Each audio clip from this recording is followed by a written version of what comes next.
Hi, I'm Dr. Martin Rutherford. I'm a certified functional medicine practitioner. I'm also a chiropractor since 1979.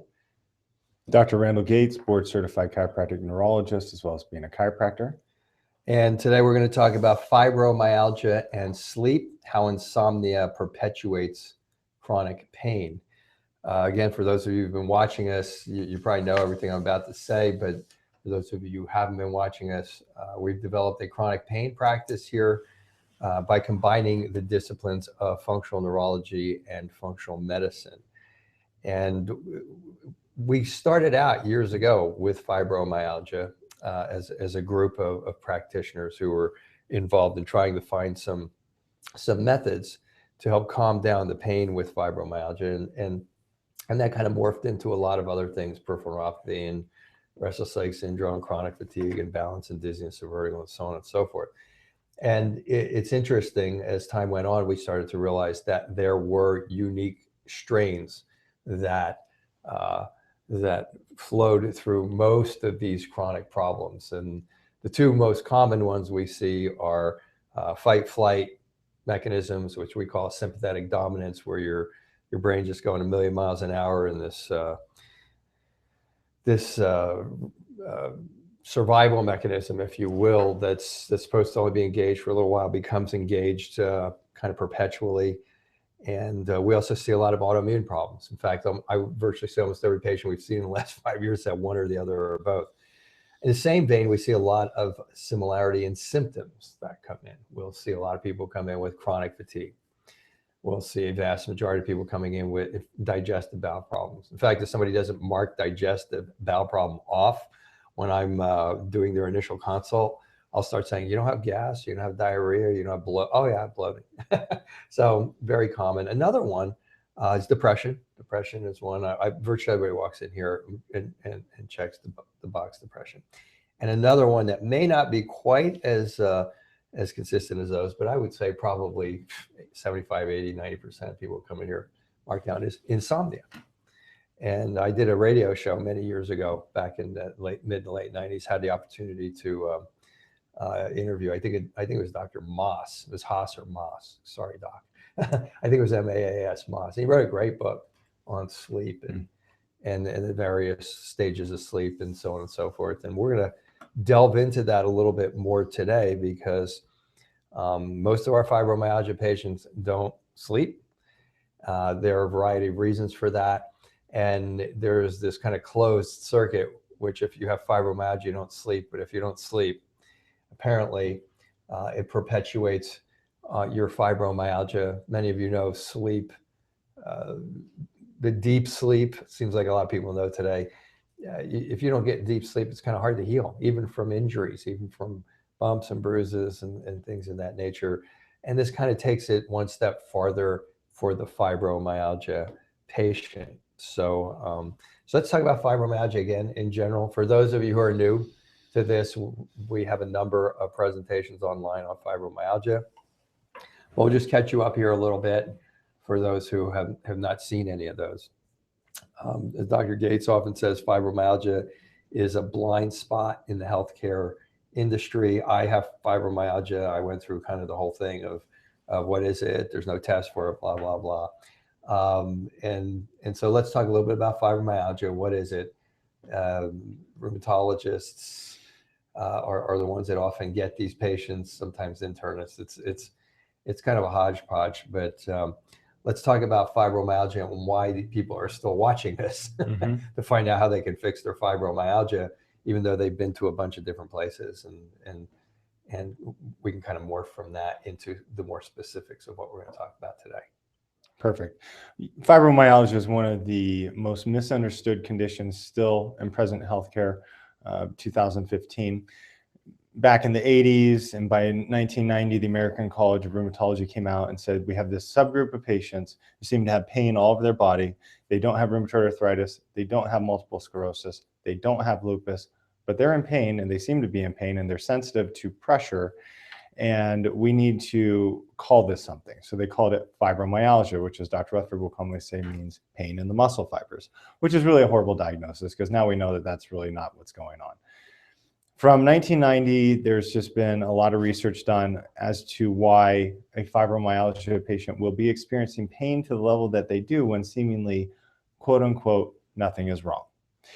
And that research has really evolved for us to understand a number of things that we're going to go over relative to the thyroid and relative to nerve dysfunction, in addition to stress hormones. But that's the general overview of fibromyalgia, such that by 2010, the American College of Rheumatology actually came out and said, you don't even have to be sensitive to pressure for you to have fibromyalgia. As long as you have pain all over your body, it's present most of the time. I'm not going to go into the official diagnostic classification, but you have pain most of the time. You have brain fog, you probably have IBS or migraines, you can't think, you can't remember, and you're probably not sleeping so well. And if you have those symptoms and you don't have multiple sclerosis, then you probably have fibromyalgia or Lyme disease or one of those. But it really isn't, and a lot of people still think of it as a diagnosis of exclusion, and it's not, because we now know that there are a number of variables wrong with the fibromyalgia patient. Yeah, and there's and we kind of have a definition here, which we're kind of sort of going to go into in the next the next flow here, but yeah, we have a very specific definition of what's going on. But we had to come up with a clinical diagnosis, really, of the person's history as well as what's going on in the person's exam findings, and then as those came together, then we were able to definitively say, yes, you have fibromyalgia, or you're moving into fibromyalgia. You could even make a diagnosis now of a fibromyalgia patient prior to them getting the super sensitivity relative to the understanding that we have of what's causing it. I think that's a great point. Going back in time, the mantra of functional medicine and functional neurology is to get to the underlying cause of the problem. Now, that may seem simplistic. You may be saying, well, my medical doctor's getting to the cause of the problem.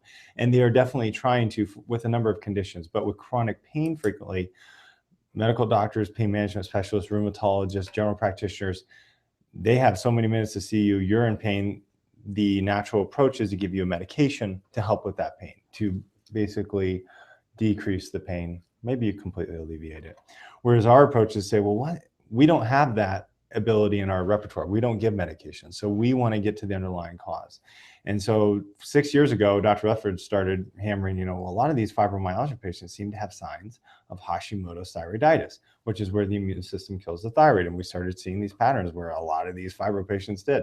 And then I started seeing that a lot of these fibromyalgia patients seem to have this entity called small fiber peripheral neuropathy, which is where the pain nerves start to die and degenerate. And you pick it up by basically doing a full neurological exam. You start to see, when I would run the pinwheel, this pokey little instrument down to their feet, the fibromyalgia patient would just be screaming in anguish and agony.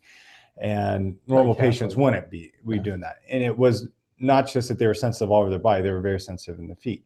So we started having these observations that have since been validated in the literature, really in the last year and a half, approximately, such that now we know that things are definitely wrong with fibromyalgia patients, including but not limited to most of the ones in our practice that we see. The literature says about 30% of fibromyalgia patients have been through some form of a post-traumatic stress disorder, most commonly in the form of childhood abuse. We see all spectrums of abuse with our patients, and but it's rare clinically. It's rare to see someone who doesn't have some sort of a mini or maxi post-traumatic stress syndrome. Right, and somebody's gone through physical, sexual, verbal abuse. They've gone through. We just had a couple yesterday, and it's amazing. When I gently will say that, you seem to have this post-traumatic stress syndrome, fight-flight syndrome, sympathetic dominance, whatever you want to call it. Your brain's going a million miles an hour, can't go to sleep. You wake up in the middle of the night, can't go back to sleep. You've been to the hospital. They've told you got arrhythmias, or they told you to have any of these cardiac type of things, and they can't find anything. And I mean, the literature says 30%, but I think it's fair to say to them, by the time they get to us, it's pretty much close to 100%. And even the Hashimoto's thyroiditis, it's almost everybody. It's very high. Almost everybody. If you have fibromyalgia, and the sleep is going to play into this. That's what we're talking about. Dr. Gates came up with, he started saying, man, all these people have small fiber neuropathy. At least half. Yeah, and that's what the statistics now show. Of our patients have that. And intestinal conditions. Most of them seem to have. It's rare that they don't have intestinal conditions too. So for those of you who are watching for the first time, we've talked about all this stuff ad nauseum in other presentations, but when I'm listening to a patient and they've been told they have fibromyalgia, and people cling to that diagnosis, and we're looking for the stress mechanism, we're looking for the thyroid problem, we're looking for the small fiber neuropathy, which isn't there all the time, it's there a lot, and we're looking for intestinal conditions, then we're pretty sure. And if the person happens to also say, oh yeah, my husband tries to hug me and I'm sensitive, they for sure have fibromyalgia. So with all that being said, going through those main causes, especially the gastrointestinal dysfunction, there's a component of inflammation to fibromyalgia that's now being seen. I even attached an article today where they're talking about inflammatory fibromyalgia. Maybe this is a new subset of fibromyalgia, and we see this all the time, where there's signs of inflammation in the body, subacute autoimmune conditions or subclinical autoimmune conditions that may never fully evolve into rheumatoid arthritis or lupus, but the person has signs of autoimmune issues. And probably a lot of these quote-unquote inflammatory fibromyalgia patients are really Hashimoto's thyroiditis patients, which was referenced in the Journal of Clinical Rheumatology 2014 January edition. And what happens is when the immune system starts attacking us, there's inflammation in the system. When there's inflammation in the system, the pain nerves start to send more signals up to the brain. And that's the whole problem with small fiber neuropathy as well. More pain signals from those damaged pain nerves are sending more signals to the brain. But the key component with inflammation to sleep is that we have inflammatory receptors in a part of our brain right behind our eyes. Is called the midbrain or the mesencephalon. Maybe some of you have heard of something called the reticular activating system. Oh, I'm sure everybody's heard of that. Just know that there's a part of your brain right behind the eyes. Is he talking fast today, or is it just me? I'm talking slowly. Okay. So there's a part of your brain right behind the eyes that deals with arousal, that deals with being awake. And it's an important area of your brain because you want to be able to be alert and awake and oriented to what's going on in your surroundings, but you also want to have the ability to shut that part of your brain off. And unfortunately, when individuals have a lot of inflammation in their body, that inflammation can actually activate this part of the brain, the arousal area of the brain. So that's highly important to you as a fibromyalgia patient, because today we're talking about sleep. Also know that we have found the post-traumatic stress disorder to be very significant to sleep as well. Reason why is that when we're under stress for long periods of time, the brain starts sending abnormal signals from an area called the pituitary gland, it's the master gland, down to the adrenal glands, which sit on top of the kidneys and make stress hormones. And through time, the fibromyalgia patient can make too much cortisol, and then other times they can make not enough cortisol, which is a stress hormone, and then they can have an abnormal circadian rhythm of cortisol, where we see it all the time with our fibromyalgia patients, such that they don't make enough cortisol in the morning, but they're making way more than they should at night because their brain is waking up. And we frequently see there's a correlation with the post-traumatic stress disorder and that type of response. And the cortisol can sensitize the pain. And really the adrenaline will sensitize the pain nerves. Yeah, so the stress hormones, they go hand in hand. Yeah, so you have a couple of different ways that you can get the pain. One of them is from the stress hormones. One of them is from the inflammation that you could get in your gut. Those can sensitize it. And then another one is the sleep. Right. It's the interference with the sleep that you're going to talk about. Exactly. So, and I'm making that point because I know when I got the pneumonia and started having all these different weird pains, and then they came and they went, they came and they went. It was fibromyalgia. It was pain in your muscle fibers, and here, take Lyrica, Cymbalta, whatever it is, which I never did. But the bottom line is as the research keeps going on, and the reason these topics are being presented the way they're being presented is more and more and more causes are coming about, are being found relative to what's causing the pain. It's actually neurological pain and what's causing the pain. And now, actually, there's some of this has been around for a while. Some of the thoughts relative to the sleep perpetuating the fibromyalgia, or is it the fibromyalgia perpetuating the sleep problem, or is it just a vicious cycle? Right. So, so sleep. A little bit more. Exactly. And relative to sleep and fibromyalgia, and I kind of deviated from course, so I'm sorry there. That's fine. We have a general plan that we go off of. Fine. Fibromyalgia is a blind spot, as Dr. Rutherford was saying 10 minutes ago. and it is a blind spot in healthcare. We see fibromyalgia patients from all over the globe who've been everywhere. They've been to Stanford, they've been to the Mayo Clinic, they've been to Harvard. And the issue we frequently see is that in the medical model, people want to do one thing for one condition. So, oh, you have a thyroid problem, so let's give you the thyroid medication. Or, oh, let's give you this anti-inflammatory medication called low-dose naltrexone, because that's what Stanford is now trying out for fibromyalgia patients. The issue is, hopefully you've grasped at this point that this is a multifactorial issue with many variables, from the PTSD exactly to the thyroid, to the sleep, to the small fiber neuropathy, and to the gut. And if all of those are not addressed in a sequential and organized fashion, we have not found the one thing for one thing to be a successful model. Yeah, because it isn't one thing. Yeah, it's never one thing. And that leads me to my next point. We referenced this in a fibromyalgia broadcast a while ago, but this is from a rheumatologist. It's written on Medscape. You can access this online if you want it. We can probably attach it. Just type in rheumatologist into Google. Rheumatologists don't want to treat fibromyalgia patients. This article will come up. And this is from a rheumatologist in Pensacola, Florida, Dr. John Lukemeyer. And he says, my desire to enter rheumatology was directly related to my interest in rheumatoid arthritis and other inflammatory arthritides. That's like lupus and other conditions. And he said, not chronic pain secondary to hypothesized altered processing of pain, heavily influenced by psychosocial problems evident in the vast majority of these patients, referring to fibromyalgia patients. And basically this whole article is about why rheumatologists, which are the primary doctors to diagnose a fibromyalgia patient and treat them, really shouldn't have to treat fibromyalgia patients because they're a pain in the butt to deal with. And he goes on to say that the medications that they have available for fibromyalgia patients are minimally effective. Probably just regular exercise is more effective, and that's not really a great therapy. And I wouldn't disagree with that.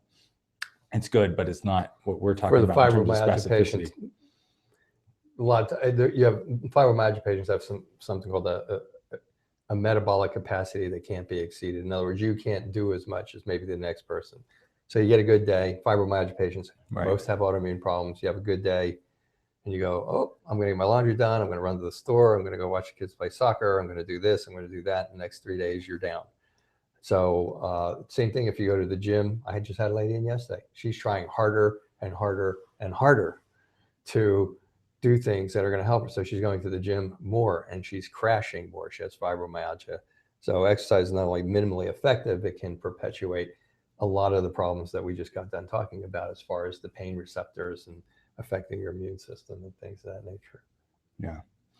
And then because of all these pieces of data we're giving you, there are some critics out there and there are forums out there and some have... and we've been attacked by one. Yeah. Where their whole claim is that there's no real biomarker for fibromyalgia. So we don't have a lab test that says you have fibromyalgia or you don't have fibromyalgia, which is so comical because so often in rheumatology, they'll talk about, well, you have to have a clinical diagnosis, even for things like rheumatoid arthritis a lot of the times. Yes, there are biomarkers for rheumatoid arthritis, but the whole biomarker argument is like within neurology, many times you're making your diagnosis based off a clinical exam or within vertigo disorders, things of that nature, or migraines. So the lack of a biomarker is a weak argument in my opinion, but that's being perpetuated out there such that there's even more and more and more confusion for you as the fibromyalgia patient, why you're crazy and nobody can figure out why you have these conditions. It might be help. It really would help if they just changed the name because first of all, it's called fibromyalgia, so it's pain in the muscle fibers. It went on for years and it has that connotation of you're crazy or you need to go get psychological help or you need to pull up your bootstraps. And that's still a problem.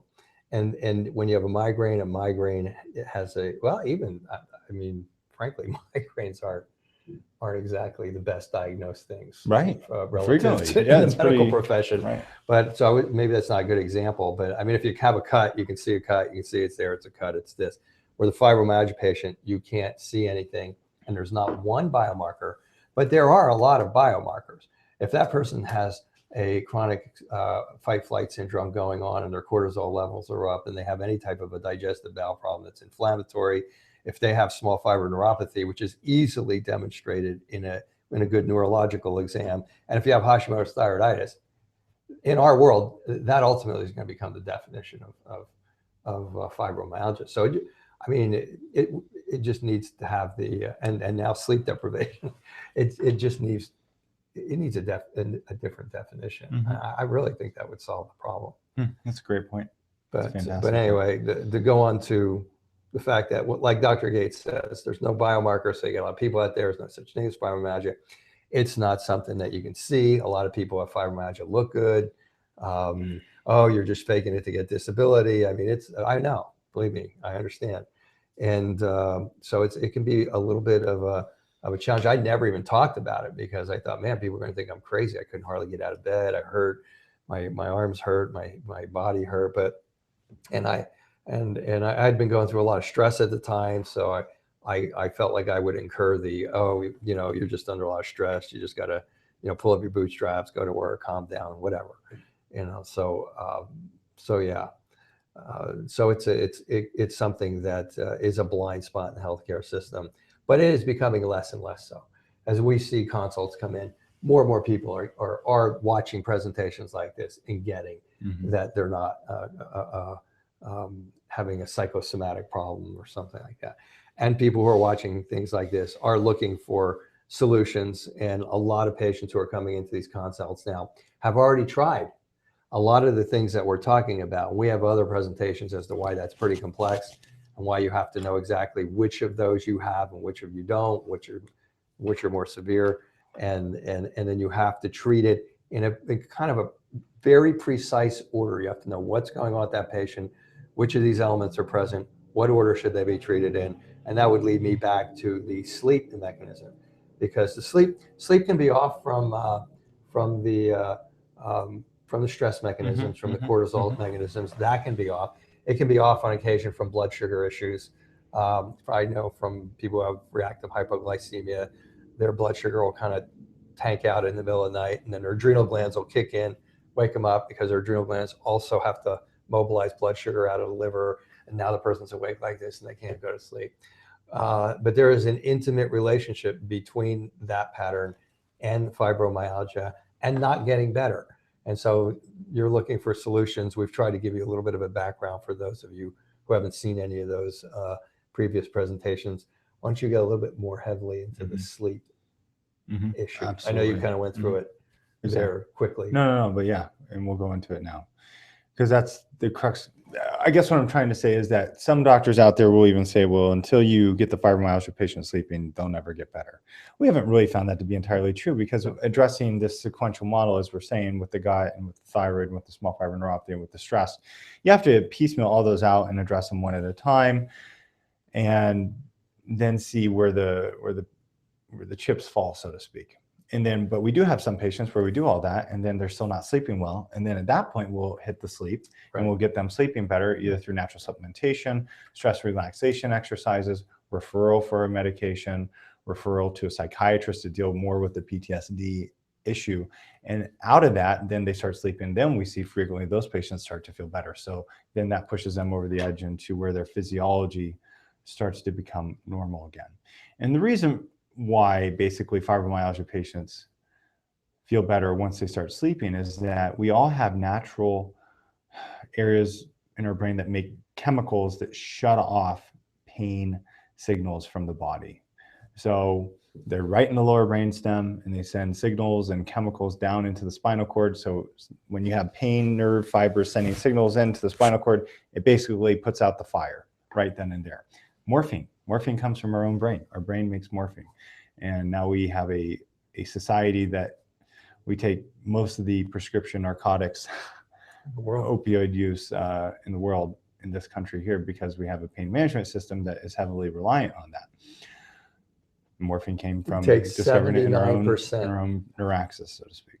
We take 79% of those medications in the world, and we're like, what, 4% of the population in the world.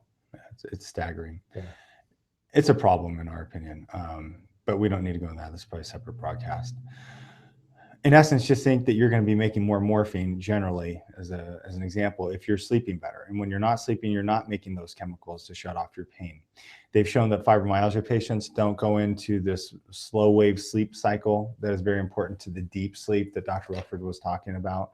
You have to get into that slow wave sleep for your body to rest and recuperate. We all know about REM sleep, but the slow wave sleep is very important. And they've shown that fibromyalgia patients are a little different from insomniacs, because insomniacs just don't have this general neurological drive to sleep. Whereas fibromyalgia patients have that, but they keep waking up out of this slow wave cycle sleep. They have, specifically there are delta rhythms in your brain when you're in the slow wave cycle, and you get alpha wave intrusion. So like an arousal in your brain out of this deep sleep that's not allowing you to rest and recuperate and make these chemicals to shut off pain. That's basically the summary of today's broadcast. But you have to know all this background information to know that sleep is a very important component, and that the inflammation in your body or that stressor that you went through as a young child, those are basically factors coming together to not allow you to get well. So lack of sleep can be a contributor. It doesn't always have to be a contributor. It's one of the things that can cause inflammation, that can set off immune responses, but that can also directly cause inflammation to the nerve endings in your body. Fibromyalgia is a neurological problem. It is not a muscular problem. And so sleep being one of those, and they have these odd findings in the patients who do seem to have a problem with this, in the fibromyalgia patients, where these waves that you experience just when you're in light sleep somehow leapfrog other waves and go into these areas where the delta waves, which are the waves that, like when you're out and you're shaking your kid because you can't wake him up because he's like so asleep, it's like, it's like that person's in delta waves. These waves over here don't belong in these waves over here. They don't know why it is, but it's there.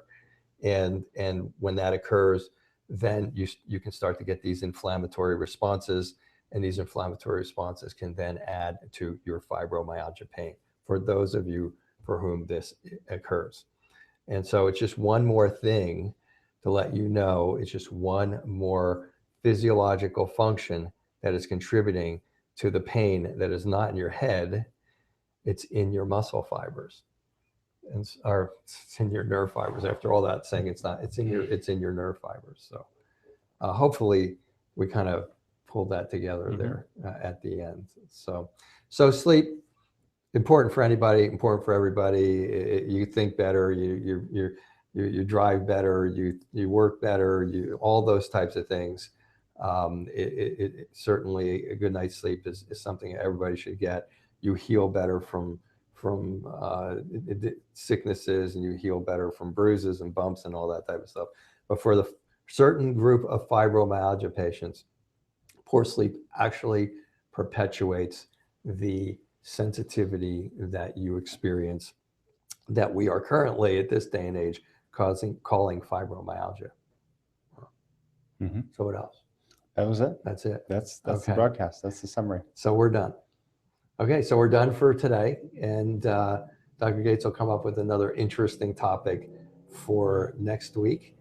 And thank you for joining us. We really appreciate the fact that there is a growing number of people that are interested in this. It's not easy to come up with these topics, I know, because I'm not the one doing it. And I know Dr. Gates stresses over it, and then we prepare. We really do prepare for this, although some days it may not seem like it.